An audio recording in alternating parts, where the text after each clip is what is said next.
Welcome to the Eric Thompson Show.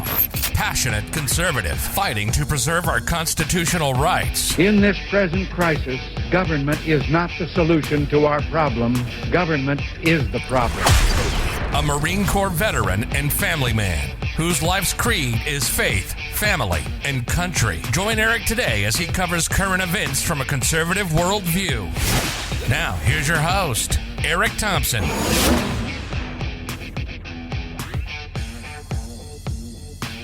Hi, welcome to another Eric Thompson Show podcast. Thank you so much for joining me. It's Monday, March 7th, 2022. Hope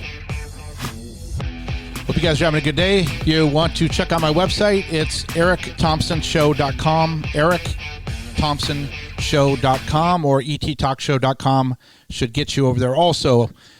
We have a lot to cover here in this podcast, but I think it's going to boil down to the Great Reset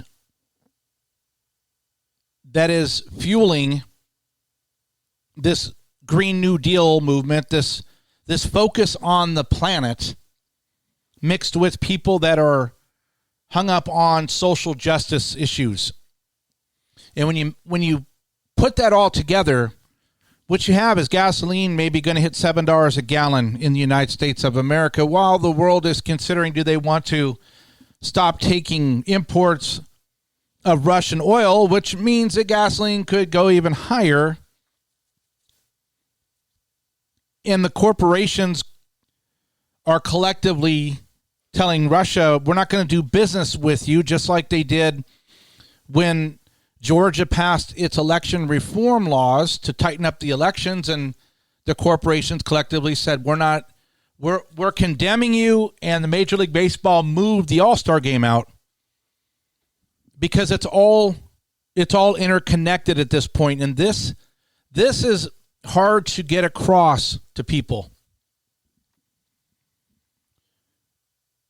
It used to be, okay, what's happening in Russia is happening in Russia. Okay, Ukraine, bad, way over there. Ukrainians they've had a lot of corruption, money laundering. Remember that Joe Biden said that he bragged about saying, if you don't fire the prosecutor, you're not going to get the money from Biden, from Obama.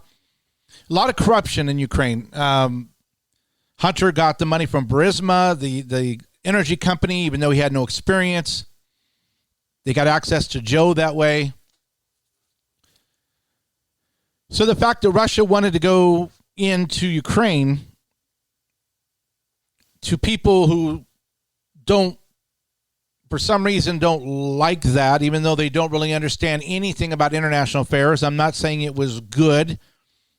Putin should have acknowledged and respected the sovereignty of Ukraine, but nobody on the left cares about our borders. They don't care about the people from 150 different countries pouring across our border in the millions every year, which translates to rapes in the United States, gang activity in the United States, human trafficking inside the United States, and possibly could be cells of terrorists forming because we don't know who these people are. But nobody cares about our borders. But they're worried about Ukrainian borders. Now, Ukrainian people that are being hurt, that should be a universal cry of prayer and frustration and want to help. But this idea that everyone's worried about Ukraine's border not being respected when ours isn't, and other borders around the world, you kind of have to go, why? Why is it? Why is the world involved over there where they're then saying, well, there's millions of possible refugees flooding Europe, which has already been getting flooded from Africa, which is changing the whole dynamics and their cultures in the various countries. And what's happening in the United States, I'm in California. So California is not what it was because we have Marxists. We have the globalists running the state out of Sacramento, and we have millions of people that have poured across our border, our state line, to change the culture of California to where the Hispanic population is now the majority. Thus, the state functions differently. So I thought we'd open up with a little, I'm going to play a video here. You'll hear the audio on the podcast. What this is you're going to hear, this is from the Great Reset's own YouTube channel. It is from their annual conference in 2021 in Davos, Switzerland. It's been around for 50 years.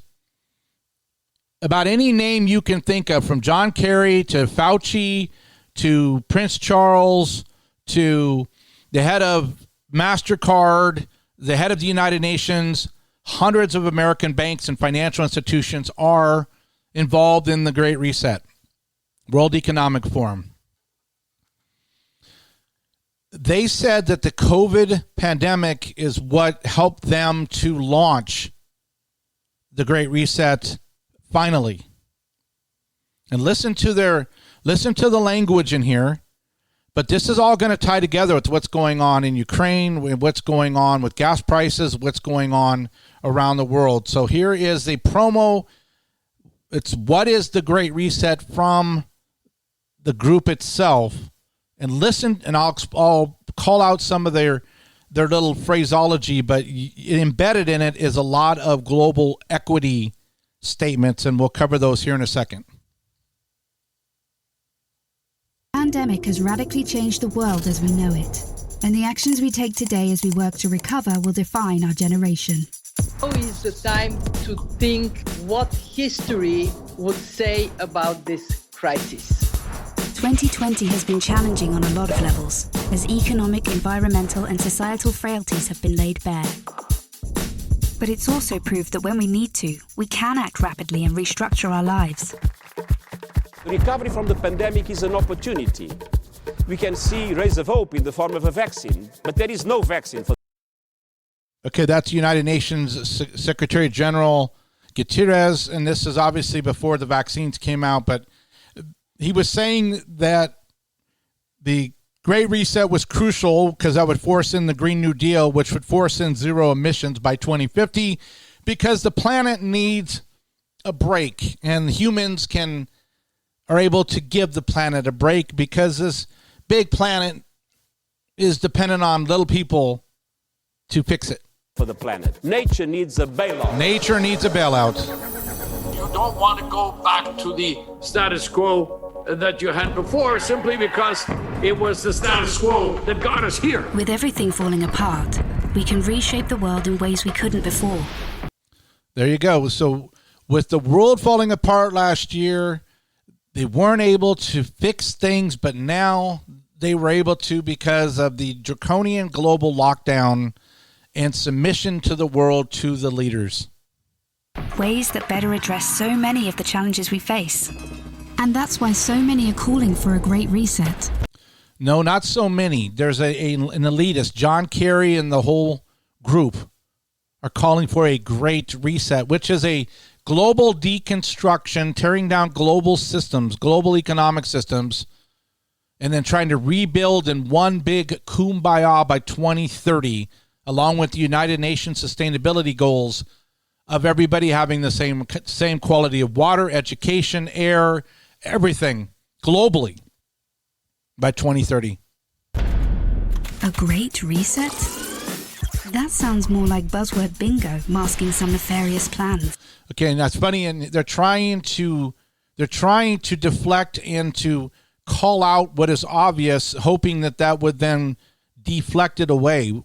Well, yeah, Great Reset, that sounds like some type of scary global movement, which it is, but they're using it in their video to try to get people to go, wow, they said it, so it must not be true, but it is. For world domination.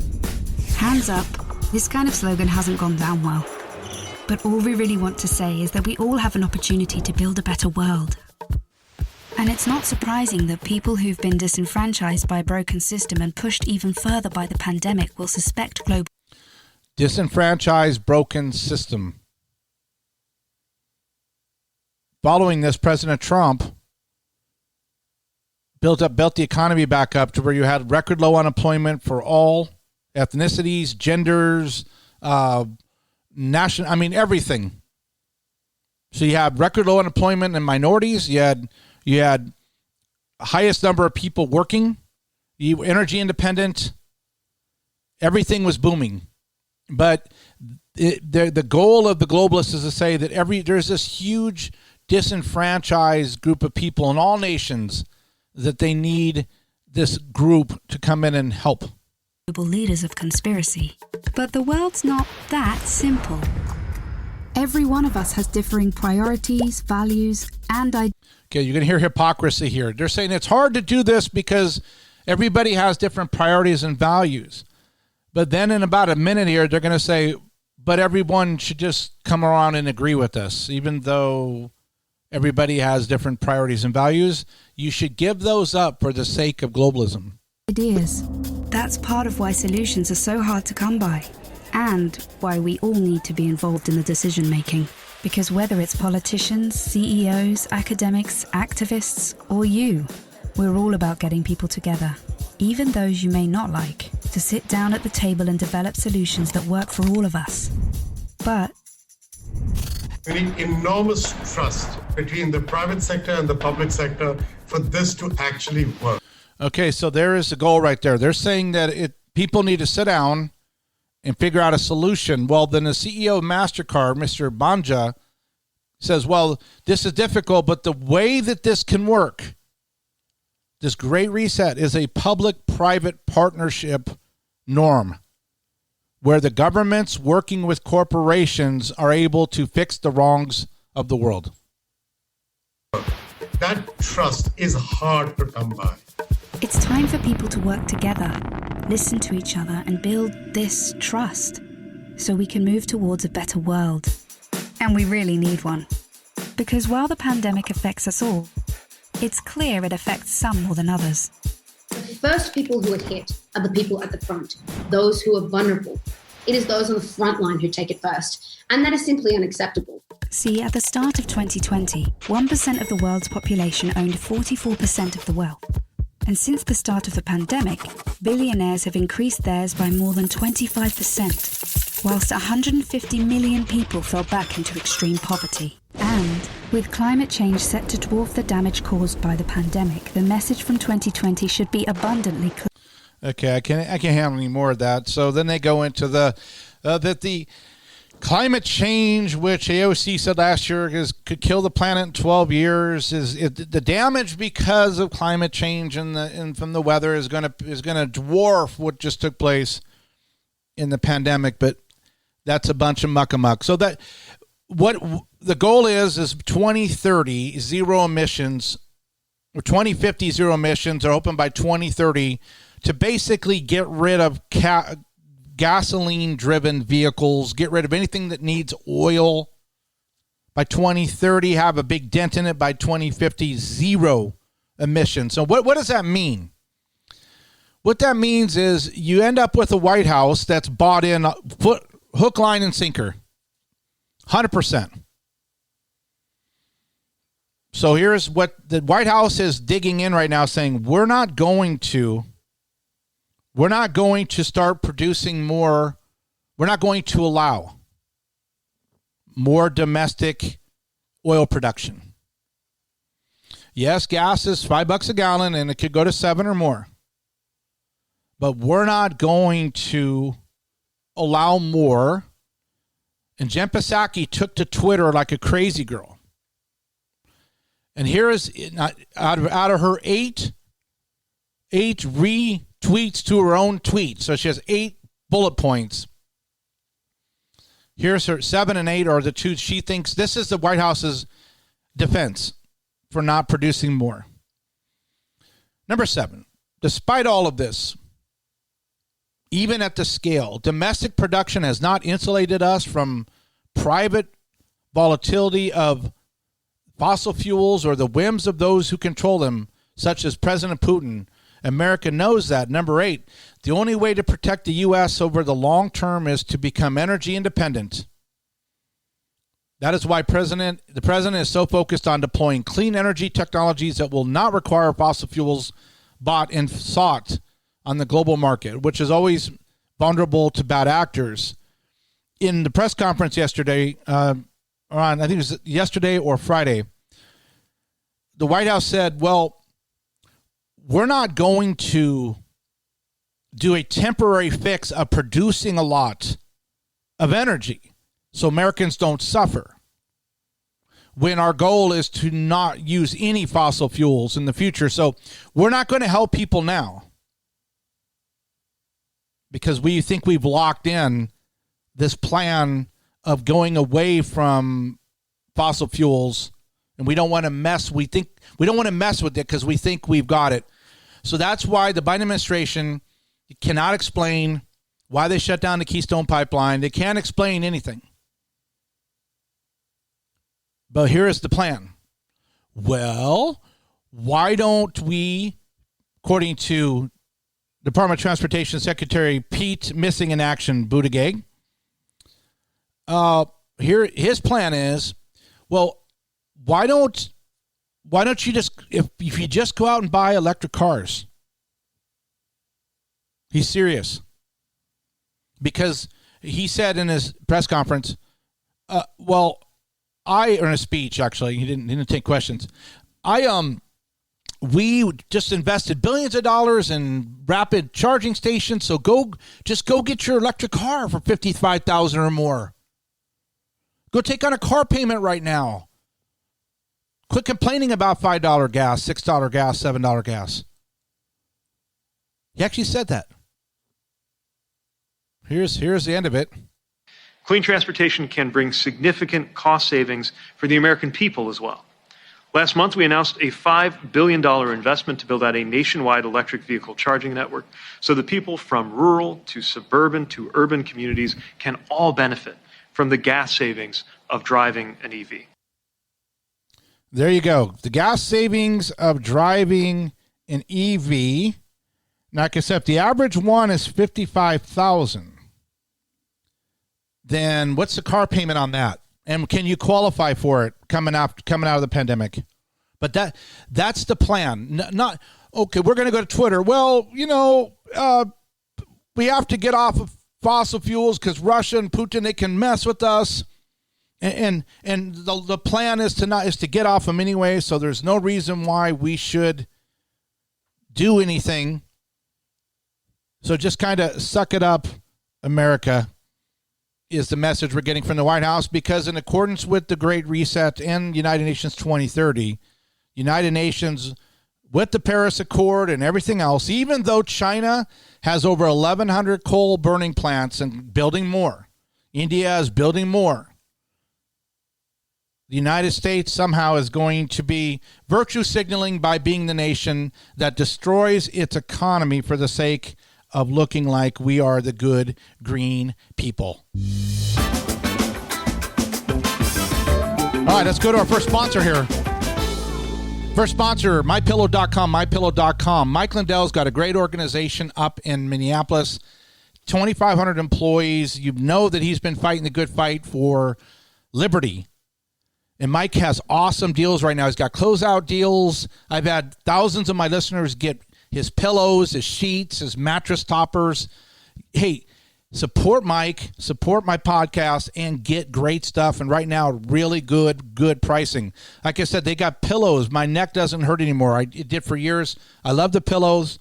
I've got a mattress topper, which turned my bed into like a sea of tranquility. I love the towels. I love the Giza sheets that comes from the regions in Egypt. And they got 150 different items. So check out MyPillow.com. When you get over to the radio special on the homepage, some of his closeout sells up to 90% off. Use my promo code to get the discount. 3 letters, FLS, for liberty's sake. FLS at checkout. MyPillow.com/FLS will get you there too. But check it out. Save, support Mike, support what we're doing here, all in the name of liberty, because in the end, this is a fight for liberty. This isn't a fight for a political party. And the forces against people that love America are massive. This is literally getting to a David versus Goliath situation. It really is. Because you have the globalist, you've got the Obama, because I think Obama's actually running the country. So you got the Biden administration. But you have all this pressure. Then you got the media. Then you got the millions of people coming across the border. Some are communists. Some are from socialist nations. And most of them just want help. They want handouts. And then when our government's like, well, yeah, you guys are getting killed on fuel, but Pete says just go ahead and get an electric car you can't afford. Because what happens? What happens if you go get the $55,000 or $60,000 electric car at $800 a month, and then President Trump gets in and gas goes back down to $2 a gallon? You're not saving any money. You're paying more than you were when you had your existing car paying the cheap gas. But that's a big story. The White House is refusing to do anything about it. Now, because of that, there's polls out that people are driving a third less than they used to. So it's affecting their life. Yeah, we're not, I guess we can't go on the trip. I guess we can't go out of town. I guess we can't go see the family members. We can't see grandma that's getting older because of Joe Biden. This is all Joe Biden. Now, there's people above him that are actually thinking for him, but he could make the decision, but he won't do it.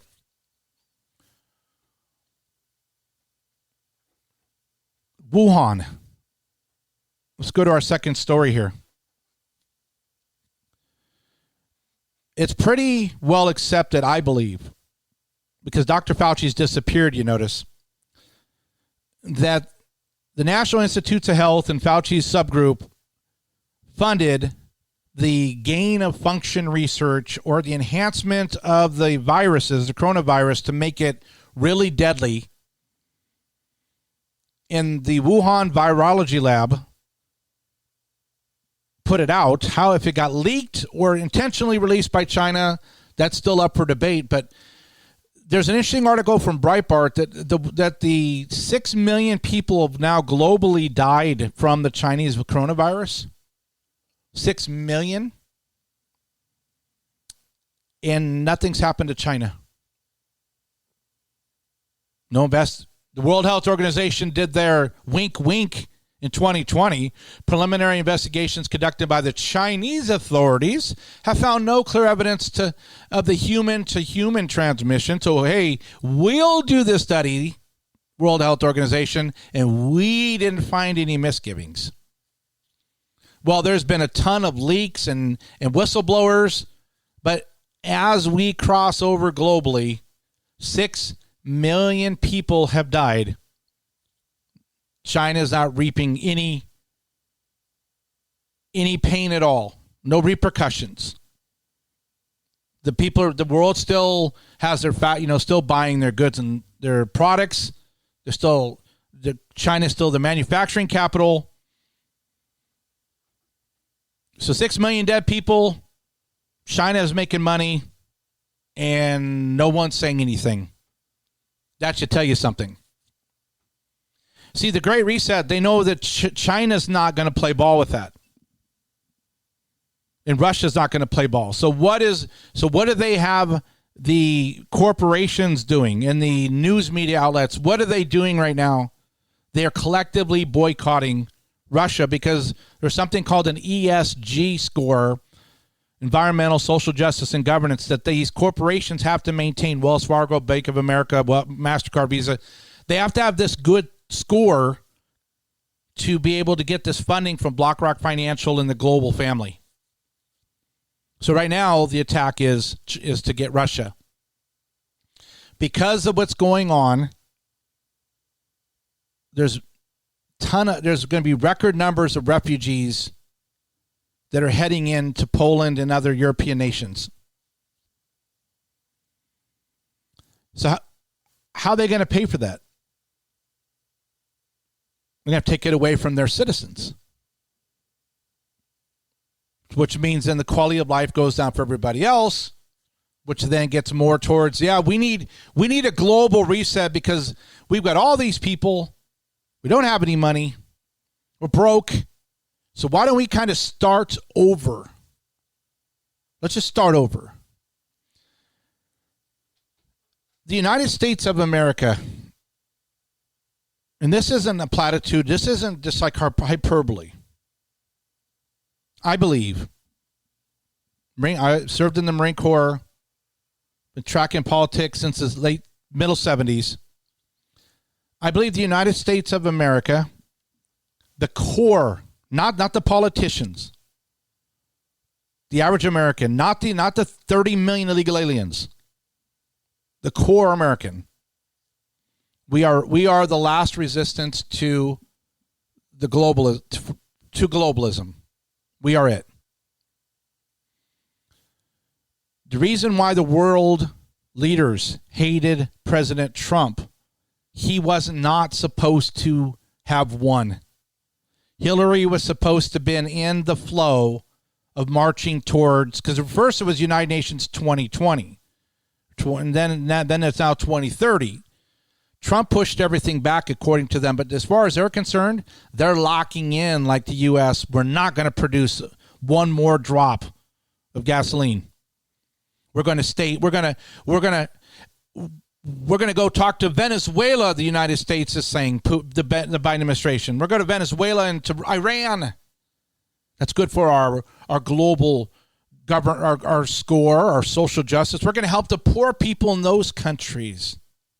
Help the poor countries, because we're the good United States that's punishing its own people and letting people pour across the borders that they don't know who they are. History is going to record the following, I believe. The core population of the United States fought and won against globalization in 2025. Or the United States is $35 trillion in debt or $38 trillion in debt, and there's a call for amnesty for all 30 million illegal aliens because for equity purposes, everyone should have the same, and so they are entitled to citizenship. And then we will be a we will be a kind of a European Union under a pseudo-constitution because they're going to water it down through the courts. And then what will happen is, I believe the goal, long-term goal, is if history is going to show that by 2040, 2050, that the United States was 2/3 of the states voted to get rid of or to modify the Constitution. I believe that's the plan. Flood the nation with people, give them amnesty and benefits, destroy the economy, get people on basic universal incomes, get us in this global family, and then say, you know what, you're in the country, you're contributing, you're also citizens. And now they're dependent on the state. All they know is the state, and the government says, we need to change our Constitution to make it equitable because racists wrote the Constitution. So if we can get 2/3 of the states and the Congress to agree to it, we can gut the Bill of Rights. We can start over with equitable rights for specific races and genders, so it's equal. That's the plan. So history is going to say that either an historical season where the United States delinked from the world, from this global force, delinked and said, we are going to move everything, we're going to deconstruct the federal government, move everything back to the states. And it'll be historic.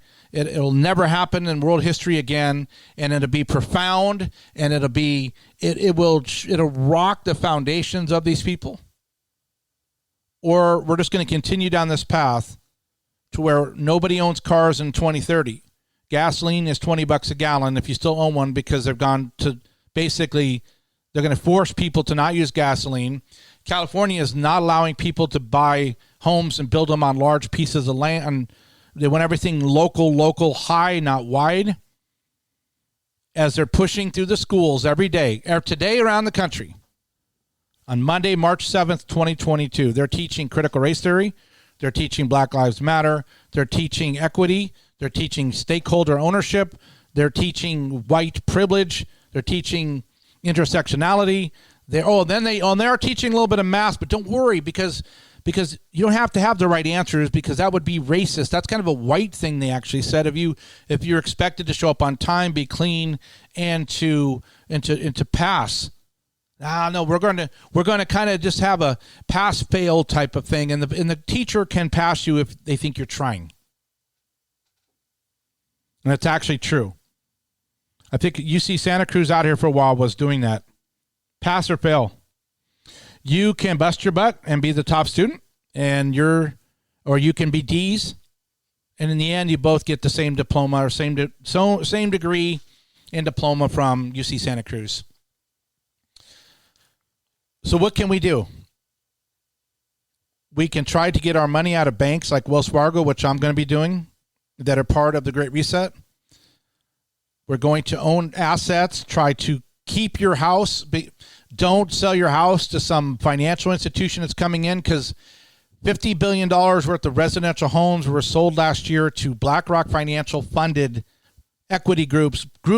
They're buying up homes, overpaying for them so they can turn around and rent them at inflated rental rates across the country.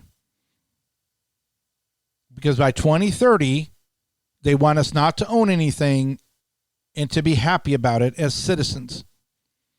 So what do? We keep our homes, we keep our paid off cars, we get out of these banks, and if we get Trump or DeSantis in office in 2024 going into 25 with a Republican Congress that has conservatives in there, not rhinos, then we do the following.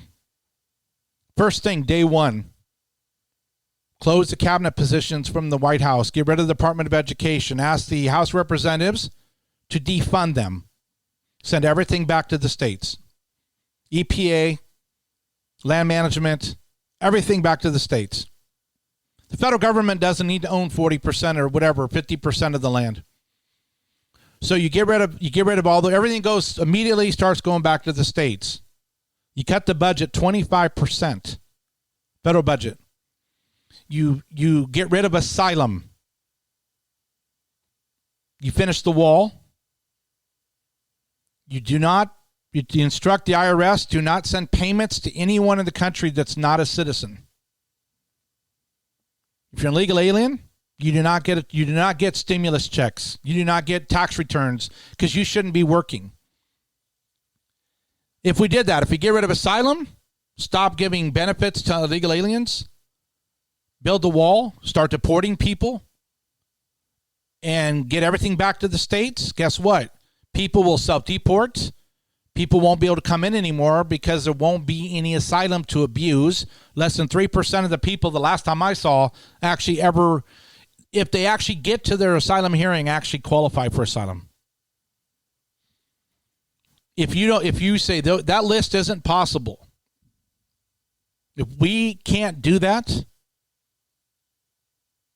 then, because we've already working on in the education system, it'd be illegal. You have to say it's illegal to teach critical race theory. It's illegal to teach anything in schools that tells other children to hate other people. But if you send everything back local, the school boards aren't going to allow that anyway. That's why that's a key. If we can't do that, if we can't gut the poison out of education, we can't fix immigration, then our country will become a sickly-looking European Union. So it's either we stand up and half the country says we're racist and hateful because we actually want to keep America sovereign. We do that collectively as a movement, or we just prepare for what's coming. And what's coming, you can just go to the WEF.org. Just go look at what the World Economic Forum and Agenda 2030 is working on.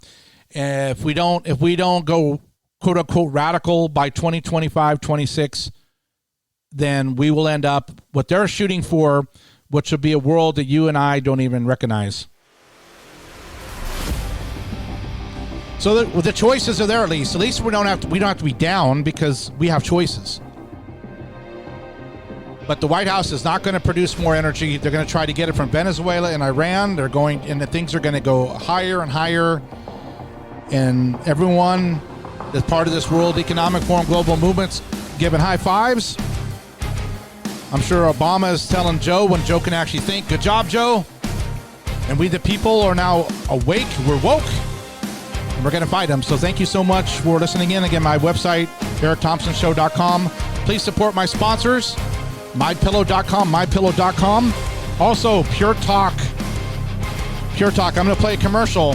I'm saving $1,000 a year by switching off of T-Mobile to PureTalk.com. Use my promo code FLS there to save 50% on your first month.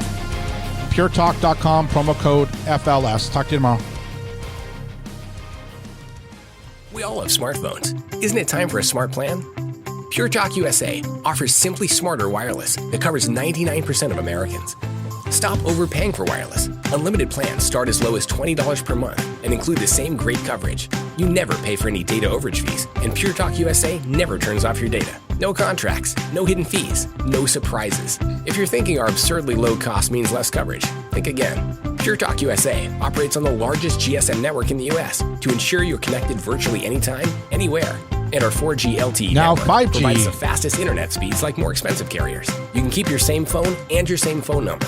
Add multiple lines to save 20% off your total bill. Go to puretalkusa.com and do something smart today. Unlimited talk and text plans start at $20 per month. No contracts, no activation fees, no reasons not to try. Come to puretalkusa.com and see how much you can save. Enter this promo code to receive 50% off your first month. Promo code FLS for 50% off your first month. Get puretalk.com.